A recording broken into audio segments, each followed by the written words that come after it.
दर्द सहते सहते इंसान सिर्फ हंसना ही नहीं, रोना भी भूल जाता है। मोहब्बत और इबादत बताई नहीं जाती, बस की जाती है।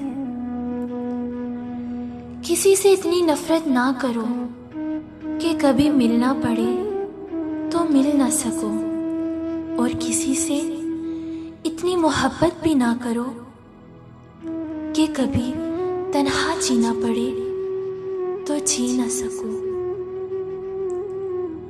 जो लोग दूसरों को नाजायज बद्दुआएं देते हैं, वो ये जान लें कि जो दुआ या बद्दुआ हम किसी और को देते हैं, वो पहले हमारे हक में कबूल होती है, बाद में दूसरे की, वो भी तब अगर वो उसके मुस्तहिक हों, वरना नहीं होती।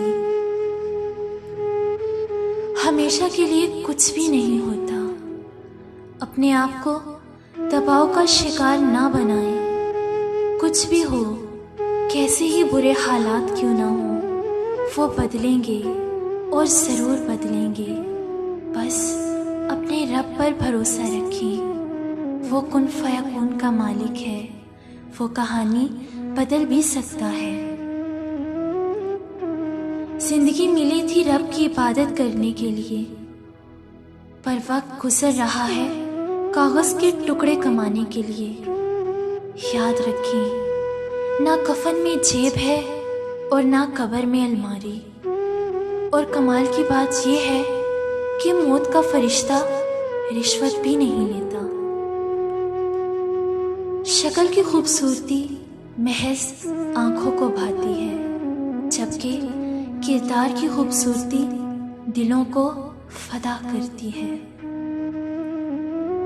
और जब अल्लाह देने पर आता है ना, तो तुम्हारे मुखालिफ को भी तुम्हारा वसीला बना देता है। मुतमईन जिंदगी गुजारने के लिए लाजिम है कि अल्लाह ने आपको जो नेमतें दी हैं, उन पर रब का शुक्र अदा किया जाए। अगर ये भी ना होती तो क्या करते?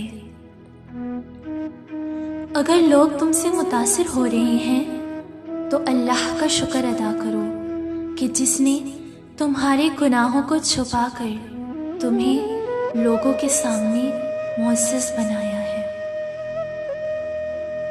हमेशा खुश रहने का मतलब ये नहीं है कि सब ठीक है। इसका मतलब ये है कि आपने फैसला कर लिया है कि आप रब के सिवा अपने दुख किसी को नहीं दिखाएंगे। खुद का दूसरों के साथ मुकाबला करना छोड़ें। सूरज हो या चांद, अपने अपने वक्त पर ही चमकते हैं। मौला अली अलैहिस्सलाम ने फरमाया, 4 खतरनाक कत्ल हैं। नंबर 1, ज़्यादा सोचने से खुशियों का कत्ल होता है। नंबर 2, खौफ की वजह से हौसले का कत्ल होता है। नंबर 3, झूठ बोलने से एतमाद का कत्ल होता है। और नंबर 4, शक करने से रिश्तों का कत्ल होता है।